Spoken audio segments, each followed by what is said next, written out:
하고 같이 한번 축복하며 인사했으면 좋겠습니다. 하나님의 뜻이 이루어지길 바랍니다. 우리 하나님 뜻이 이루어지길 바랍니다. 네. 우리 하나님을 깊이 만난 사람들의 특징은 하나님의 나라와 하나님의 뜻을 먼저 구하는 자세입니다. 그것도 어떤 의무가 아니라 기쁨으로 구하면서 섬깁니다. 이 바울뿐만 아니라 이 사도행전에 나오는 많은 그 사람들, 또 여기에 브리스길라와 아굴라가 나오는데 이런 사람들을 보면 참 하나님을 기쁨으로 섬기는 것을 보게 됩니다. 고린도에서 복음 사역을 마치고 이제 예루살렘으로 가는 도중에 이 에베소를 이제 거쳐가게 돼요. 왜냐하면 이 고린도에서 이 예루살렘까지 직항으로 가는 그런 배가 없기 때문에 이제 에베소를 거쳐서 이렇게 가게 되는데, 그때 오늘 본문에 보면 브리스길라와 아굴라가 동행을 합니다. 브리스길라와 아굴라가 어떤 사람인가 지난주에 잠깐 언급했지만 고린도에서 복음을 받아들였던 사람입니다. 로마에서 추방된 사람들이에요. 유대인들이에요. 천막 제조업을 하면서 사는 사람들인데 하나님의 나라를 위해서 전심으로 헌신된 부부입니다. 사도 바울의 가장 든든한 평신도 동역자입니다. 그런데 이 부부가 지금 현재 에베소까지 같이 동반하게 된 것이에요. 이 에베소에 대해서 좀 이해할 필요가 있는데요. 에베소는 아시아 지역에서 가장 큰 교통 중심지예요. 그리고 수도입니다. 소아시아에서는.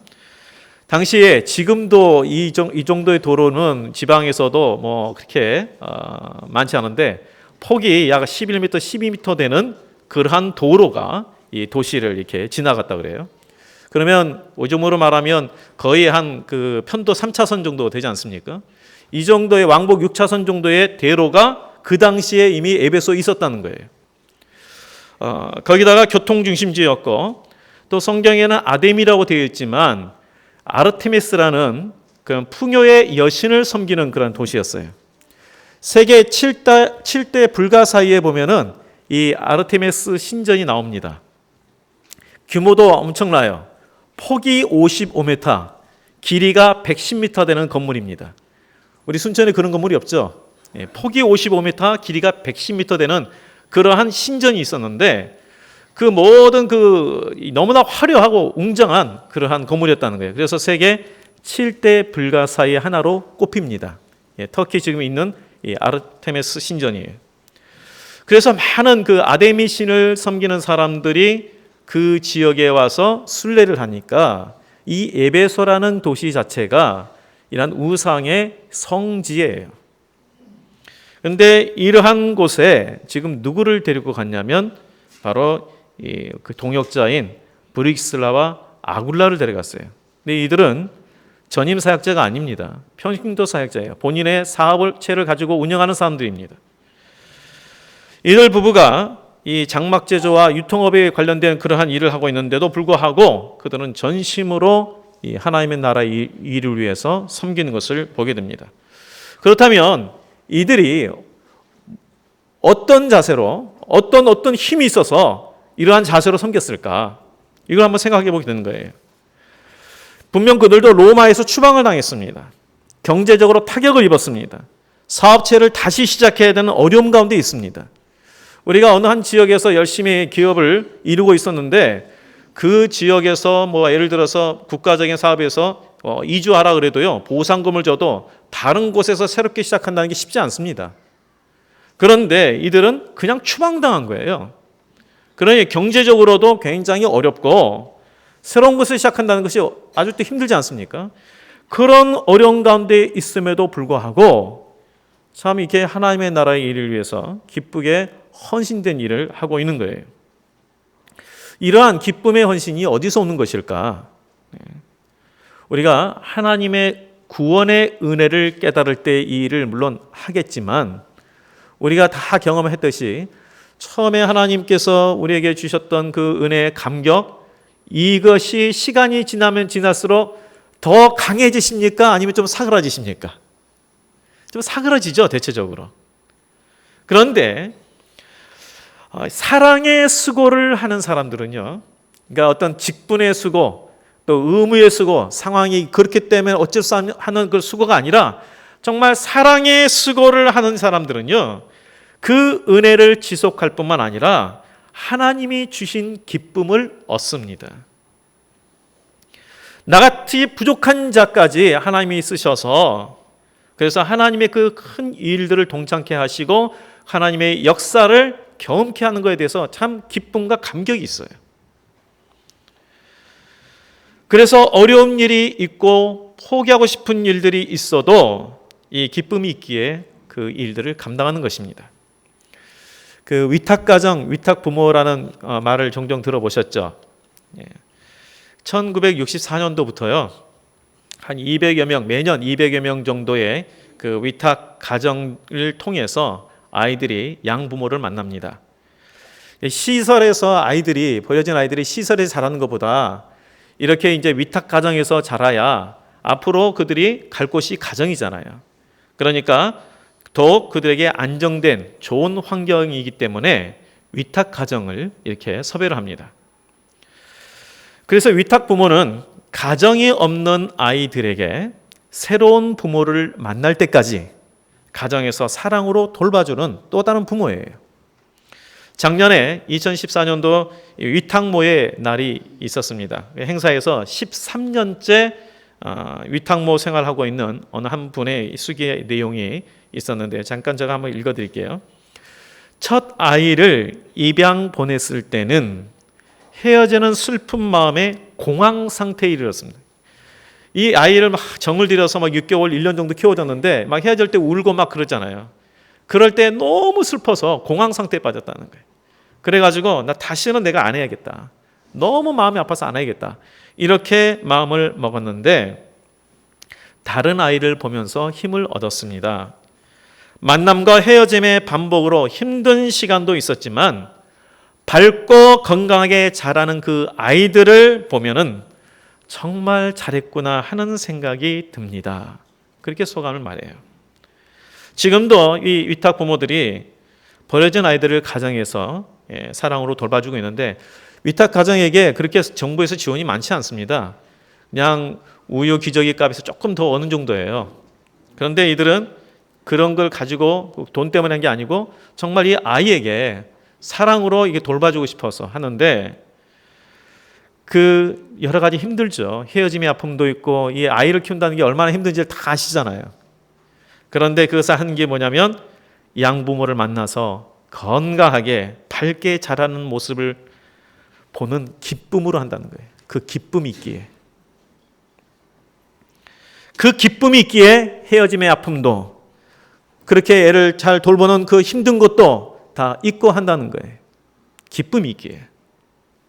마찬가지입니다. 우리가 주를 위해서 헌신하고 일하는 것도 마찬가지예요. 어떤 의무감이 아니에요. 정말 내 가운데에 기쁨이 있을 때, 그 모든 걸 통하여서 얻는 보람과 기쁨이 있을 때에 감사함을 할 수가 있는 거예요. 나로 말미암아 하나님의 나라가 세워진다는 것에 대한 감격과 기쁨, 나의 섬김을 통해서 한 영혼이, 정말 쓰러져간 영혼이, 멸망에 처한 영혼이 주께 돌이키고 하나님의 자녀로 서가는 모습을 보는 그 기쁨, 나를 통해서 새 생명이 탄생되는 그 기쁨, 그리고 나를 향해서 하나님이 염려하지 아니하시고 탄식하는 것이 아니라 나를 기뻐하시는 그 모습을 보면서 기쁨을 얻는 거죠. 그래서 우리 성도님들, 우리 세상에 재미는 혹 없을지 몰라도 우리 성도님들은 하나님이 주시는 그러한 기쁨이 충만하기를 주의 이름으로 축복드립니다. 네. 그리고 오늘 본문에 보면 하나님의 뜻대로 행하는 자가 되라는 거예요. 이 에베소에서 사도 바울이 회당에서 먼저 이제 그 복음을 전해요. 근데 고린도에서 보면 정말 그 유대인들이 복음에 대해서 정말 안 받아들이고 자꾸 비방을 하니까 먼지를 털면서 그랬잖아요. 이제 이후로는 내가 이방인으로 가겠다. 그렇게 선언을 해요. 그런데 영원 사랑에 대한 그 열정이 다시 이 에베소에서 유대인들에게 먼저 향하게 만듭니다. 회당으로 먼저 가요. 오늘 본문의 말씀을 보면 회당으로 간다고 되어 있어요. 내 안타까움, 이 아픔의 감정을 넘어서서 하나님의 마음, 하나님의 뜻에 순종하여 회당으로 가고 있는 것을 보게 됩니다. 근데 이 에베소에서는 다른 지역과는 달리 바울의 복음을 듣고 호의적인 반응을 보였어요. 다른 데서는 막 비방하고 방해하고 막 잡아 죽이려고 했는데 이곳에서는 뭐라 그랬습니까? 부탁을 해요. 오히려 좀 더 있으라고, 좀 더 있어서 우리를 좀 가르쳐 달라고 이렇게 부탁을 하고 있습니다. 그리고 이러한 부분에 대해서 바울 사도가 허락하지 않고 뭐라고 이야기하냐면 21절 말씀을 같이 한번 읽어보겠습니다. 시작. 21절 시작. 작별하여 이르되 만일 하나님의 뜻이면 너에게 돌아오리라 하고 배를 타고 에베소를 떠나니라. 보면 하나님의 뜻이면 너에게 돌아오겠다 이런 말을 해요. 자, 이게 보면 철저히 사도 바울이 하나님의 뜻에 의해 움직인다는 것을 알 수가 있습니다. 왜 하나님의 뜻이라면 이 말씀을 했을까요? 나중에 내가 한번 기회 봐서 오겠다, 아니면 내가 반드시 오겠다 이렇게 이야기도 될 텐데 그 이유가 있어요. 처음에 사도 바울이 2차 전도 여행을 할 때에 소아시아에 가서 복음을 전하려고 했는데 하나님께서 환상 중에 마게도니아에서 한 사람이 건너와서 우리를 도우라는 환상을 그가 봅니다. 그리고 성령의 지시함을 받아서 아시아로 가지 아니하고 이 터키 서쪽으로 가서 복음을 전해요. 마케도니아 그리고 그리스 쪽으로 가서 복음을 전합니다. 본인의 의지와 상관없이, 본인의 계획과 상관없이 하나님의 인도하심으로 소아시아를 지나서 마케도니아로 간 거예요. 그렇기 때문에 이것을 너무나 잘 안 사도 바울이 내가 이제 어떠한 일을 할 때에 내가 계획한 대로 된 것이 아니더라. 오직 하나님의 계획 가운데 이루어진 걸 내가 알았다. 그래서 내가 하나님의 뜻이라면 오겠다. 정말 기꺼이 오겠다라고 말하고 있는 것입니다. 사실 거기에 다른 유대인들과 달리 굉장히 복음의 수용성도 좋아서 좀 더 있어서 우리에게 가르쳐 달라고 할 때 사도 바울과 같은 심정에서는 아마 머물고 싶었을 거예요. 더 있고 싶었을 거예요. 그게 우상의 도시인데 그곳에 있는 사람들에게 더 복음을 전하고 싶은 마음이 왜 없겠습니까? 그런데 바울은 하나님의 뜻이라면 곧 내 생각, 내 계획대로 하지 않겠다라는 고백입니다. 내 감정대로 이끌린 대로 하지 않겠다라는 고백이에요. 나의 뜻보다 하나님의 뜻이 중요하다. 그래서 하나님께 묻고 응답받는 대로 행하겠다라고 말씀하고 있는 것입니다. 제가 사업가 중에 직접 보지는 않았지만 들은 분인데 그분이 하나님 앞에 이 중소기업을 운영하시는데 참 이렇게 하나님 앞에 기도하면서 하나님이 주신 영감을 통해서 그런 아이템을 가지고 사업을 하셨어요. 그래서 참 좋은 결과를 맺어서 연말에 아주 큰 흑자를 보게 되었습니다. 보통 월 매출이 1,000만 원 정도 된 중소기업인데 그 아이템으로 인해서 월 매출이 3억까지 올라갔으니까 엄청나게 대박을 쳤죠. 네. 이렇게 됐는데 이분이 그 모든 이제 연말 결산을 딱 보고 나서는 어떻게 했냐면 이걸 보고서 다른 사람들이 축하하고 환영하고 그랬는데 금식 기도하러 들어가셨어요. 왜 그런지 아십니까? 하나님의 뜻, 하나님의 계획 가운데 내가 살기 위해서 내가 이렇게 이렇기 때문에 내가 혹시 내 생각대로 그리고 내 감정대로 이 회사를 이끌까 봐 아니 하나님의 뜻과 하나님의 생각으로 내가 이끌어야지. 그래서 대박을 쳤는데 금식 기도하러 들어갔다는 거예요. 제가 참 대단한 분이다. 이게 정말 하나님의 인도함을 받는 자의 모습이 아닌가. 얼마 후에 이 사도 바울이 하나님의 뜻대로 에베소에 옵니다. 그리고 그곳에서 다른 어떤 선교지보다 최장 기간인 3년 동안을 그곳에 머물면서 복음을 전합니다. 그리고 이 에베소가 아까 아르테미스 여신의 이 성지와 같다 그랬죠. 그런데 얼마나 복음이 확장됐는지 그 우상을 믿는 사람들이 점점 믿는 사람들이 많아지니까 우상을 팔아서 생업을 얻는 사람들이 자기의 수익이 줄어들잖아요. 그래서 막 소요를 일으키는 사건이 19장에 나옵니다. 그만큼 복음이 강력하게 확장이 됐어요. 무슨 말합니까? 내 뜻과 내 감정대로가 아니라 하나님의 뜻대로 순종하면 나머지는 하나님이 행하신다는 것을 말씀해 주고 있어요. 이것이 바로 하나님의 역사입니다. 그래서 우리 그리스도인은 이러한 자세로 살아야 합니다. 순간적인 생각이나 경험에서 얻은 어떠한 지식으로 행동하는 것이 아니라 먼저 하나님께 묻는 것, 그리고 하나님의 말씀대로 행하는 것, 바로 이게 믿음의 자세예요. 그래서 우리가 힘써 하나님 말씀을 알기를 원해서 우리가 하나님의 말씀을 읽는 그 일들을 오래 하지 않습니까? 그냥 읽는다라는 그런 행사로 생각하지 마시고요. 하나님 말씀을 읽으면서 하나님의 뜻을 더 깨닫고 하나님의 인도함을 받는 우리 성도가 되시길 주의 이름으로 축복드립니다. 네. 우리가 매번 드리는 주님의 기도문을 우리가 잘 아시죠? 주님의 기도문 하면 다 외우시잖아요. 근데 앞부분에 뭐라고 되어 있습니까? 이렇게 되어 있어요. 아버지의 뜻이 하늘에서 같이 땅에서도 이루어지이다.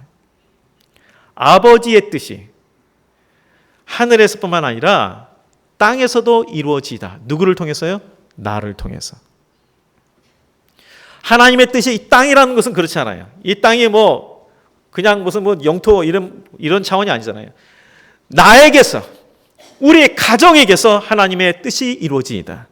우리 교회에서, 그리고 내가 섬기는 그러한 일터에서, 우리 사회에서, 이 나라에서 하나님의 뜻이 이루어지도록 구하라고 말씀하고 있는 것이죠.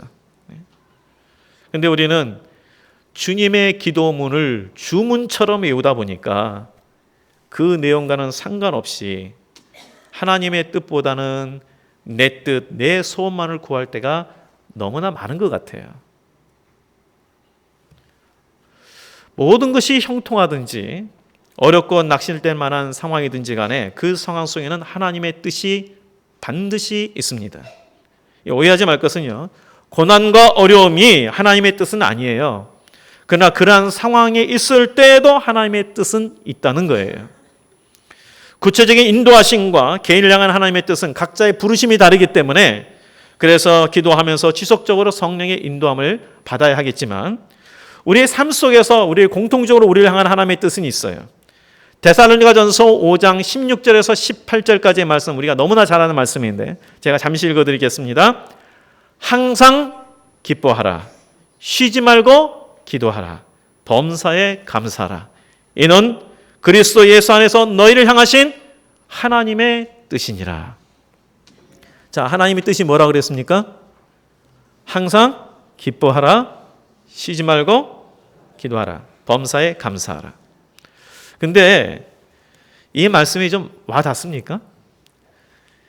지금 내 상황이 만약에 질병으로 인해서 어려운 가운데 있고 우리 가정이 물질적으로 어려운 가운데 있고 뭔가 지금 가정에 여러 가지 어려움이 있는데 항상 기뻐하라, 범사에 감사하라, 쉬지 말고 기도하라, 이 말씀이 마음에 와닿냐고요. 이게 하나님의 뜻이라고 할 때 뭔가 좀 형실과 동떨어진 것 같다는 그런 생각이 들지 않습니까? 아마 이것은 신앙 좋은 몇 사람들에게만 주는 그런 말씀으로 여기십니까? 근데 그게 아니라는 거예요. 이게 하나님의 뜻이다. 너희를 향한 하나님의 뜻이다, 이게. 작년에 부산 해운대에서 열린 그 삼성그룹의 그 토크 콘서트가 있었어요. 근데 그때 이 강연을 보통 보면 회사의 그 CEO들이 나와서 강연을 하는데 이날은 신입사원이 나와서 강연을 했어요. 신입사원. 이름이 김성훈이라는 그 작년에 나이가 26살이니까 참 젊은 청년이죠. 근데 김성훈이라는 이 청년이 이제 본인의 이야기를 한 거예요. 뭐냐면 엄마가 4살 때 가출을 했어요. 그냥 자기를 버리고 가출해서 연락도 없고 생활이 어려웠던 아빠는 보육원에 보내면서 내가 4학년 때쯤 돼서 너 데리러 올게 이렇게 이야기했는데 약속이 지켜지지가 않았습니다. 5학년 때 사망했다는 소식을 들었어요. 희망이 사라진 이 어린아이가 형들의 괴롭힘, 일상적이었던 너무 그 괴롭힘 때문에 감당이 안 돼서 보육원 생활을 감당 안 되니까 뛰쳐나온 거예요. 그래서 중학교 2학년 때 보육원을 뛰어나와서 혼자 자취를 하는데 학교에서 주는 점심 한 끼 급식만으로 하루하루를 연명했어요. 그래서 급식 끊으면 안 돼요. 무상급식 끊으면 안 돼요. 이런 사람도 어떻게 살라고. 근데 빨래도 제대로 못해서 매일 꼬질꼬질한 교복 한 벌만 입고 다녔지만 항상 정말 그 힘들었던 게 뭐냐면 돌아오면 외로움, 정말 외로움이 너무 힘들었다는 거예요. 그래서 1년 뒤에 배고프고 외로운 생활 견딜 수 없어서 다시 보육원으로 찾아갔는데 이제 다른 보육원으로 이제 배치가 됐나 봐요. 거기서 이제 하루 3끼가 해결이 되니까 미래에 대한 고민을 하게 됐다는 거예요. 그래서 집도 없고 가족도 없는 내가 살아갈 길은 공부뿐이다. 그래서 그때부터 열심히 공부를 했는데 그러다 보니까 전에는 꿈도 못 꿨던 것들을 이제 꿈기 시작했어요. 목표를 가지고 나왔어요. 그래서 2008년도에 서울대 생명공학과에 입학을 했습니다. 그래서 이 대학생이 된 이후에도 물론 가난과 외로움은 없어지지 않았죠. 대학 4년 내내 생활비와 반값을 내느라 쉼 없이 아르바이트를 하고 공부를 했습니다. 그리고 이제 대학 4학년쯤 됐을 때에 나의 인생 경험담을 나누는 자원봉사를 시작한 거예요. 정말 외롭고 힘들어하고 가출하는 그런 아이들이 많잖아요. 그 아이들에게 희망과 꿈을 전하는 그런 자가 됐어요.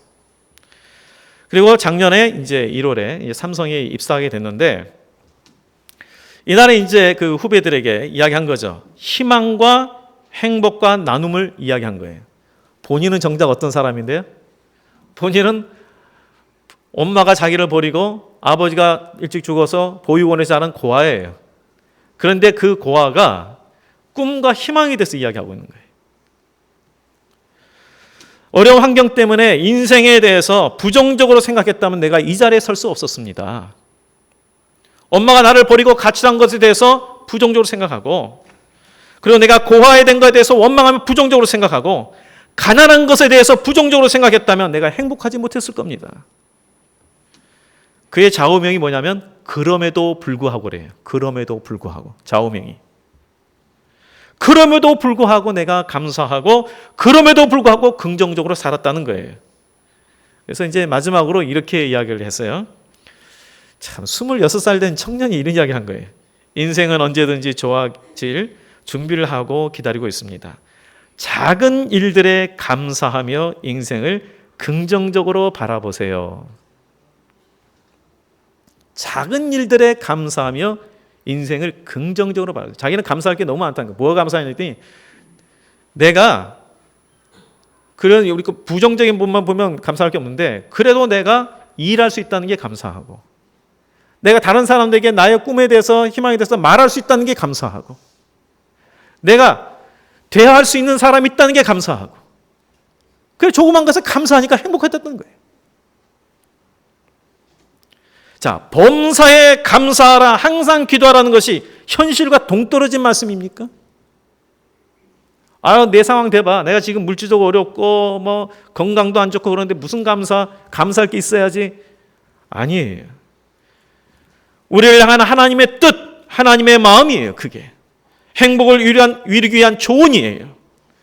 하나님의 뜻대로 순종하는 자에게는 어려움과 고난이 닥칠 때에도 실패는 없습니다. 왜 그렇습니까? 하나님이 그 사람을 인도하시고 붙드시기 때문에 그렇습니다. 하나님의 뜻이라면 내가 원한 대로가 아니라 내 뜻과 내 생각대로가 아니라 내 감정대로가 아니라 하나님의 뜻대로 내가 살겠습니다. 내 생각대로 내 감정대로 하면 누가 나한테 좀 안 좋은 사람 만나면 어떻게 해요? 그냥 이런 마음 안 드세요? 저는 들던데. 근데 하나님의 뜻이라니까. 하나님의 뜻이 그게 아니니까. 우리가 순종하는 거 아니에요. 나의 생각이 이렇다 할지라도 하나님께 기도할 때 하나님께서 인도하심에 따라서 내가 뜻대로 순종하는 거 아니겠습니까?